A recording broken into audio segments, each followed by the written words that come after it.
So this is another exercise on elastic collisions. Remember, elastic collisions are a subtype of collisions. In collisions in closed systems, the momentum is conserved. In elastic collisions, the energy is also conserved. So October-November 2019, paper 1.1. This is a different, a more tricky question than in other years. And I'll show you why. Two gliders are traveling towards each other on a horizontal air track. Glider P has a mass of 0.3 kilograms and is moving with a constant speed of 1.2 meters per second. Glider Q has a mass of 0.6 and is moving with a constant speed of 1.8 meters per second. The gliders have a perfectly elastic collision, so the energy is conserved. What are the speeds of the two gliders after the collision? In elastic collisions, we know, I'll leave you here the theory, that we have to use this formula, the relative approach velocities, the initial velocities, equals to minus the relative final relative approach velocities. So, but if we look at the other exercises, there's something different here, and is that they give us the masses, and they don't normally give us the masses because we don't really need it in this formula, and we'll see why. So, if you try to substitute, so we consider positive on the right direction as always, so 1.2 minus 1.8 equals, and then the problem that we have is that we don't know V1 minus V2, okay? But what we do know is that minus 1.2 plus 1.8 is 3.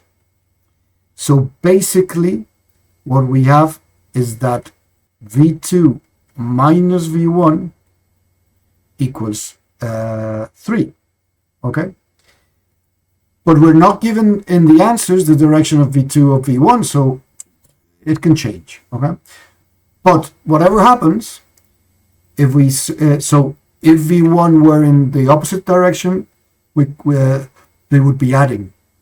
If V2 were in the negative direction, it would also be adding. So it could be subtracting or adding in both cases. So, but the result has to be either if you subtract or add, it has to be 3. So if you look at the first option, if we subtract, we get 0.6, and if we add, we get 1.8. So this one is not possible in either way. The same happens with option B. Subtracting gives us 0.6, adding gives us 3.4. So there's no option. If we add answer C, we get 2.8 plus 0.2 is 3. That's correct. Not if we subtract them, but this means that if V1 were to the right and if V2 were to the right and V1 was to the left, then this would be possible. And then the other one, 3.6 minus 0.6 is also 3. So option C would be correct if V1 were to the left.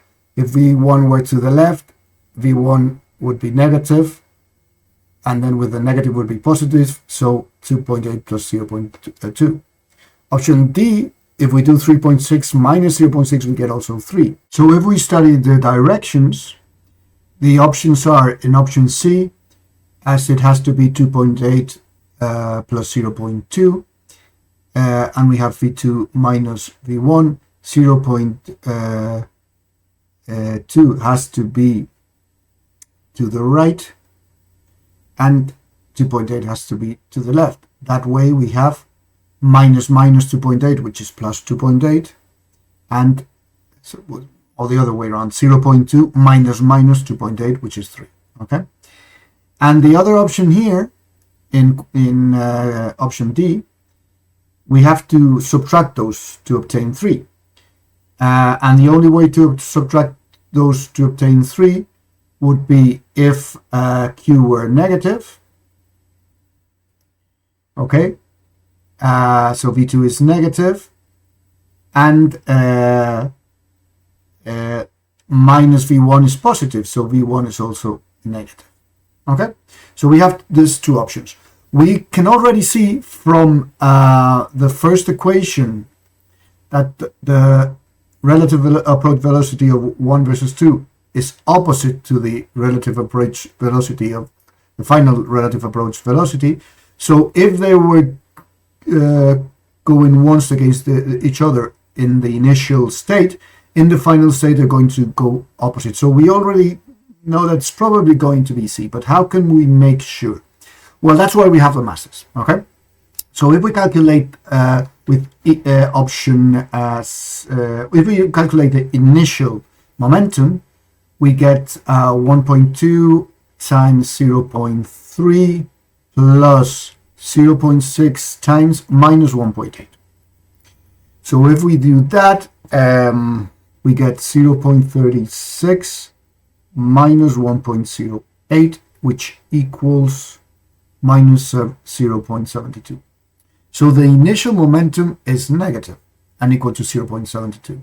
So whatever we have on option C or D has to also be negative and also be 0.72. So let's look at case C for the final momentum. So case C would be minus 2.8 because it's going negative times 0.3 plus a positive 0.2 times 0.6. So there we get minus 0.84 plus 0.12 equals minus 0.72. So we already know that this is probably going to be the answer. Let's look at option D just to make sure. If we calculate the momentum there, we have minus 3.6 because it's negative times 0.3 minus 0.6 because it's negative times 0.6. And that's going to be greater than minus 0.2, but I can calculate that and it's minus 1.44. And that's not minus 0.72, so the correct answer is C. And if we go to the marking scheme, we see that C is the correct option. So that's correct.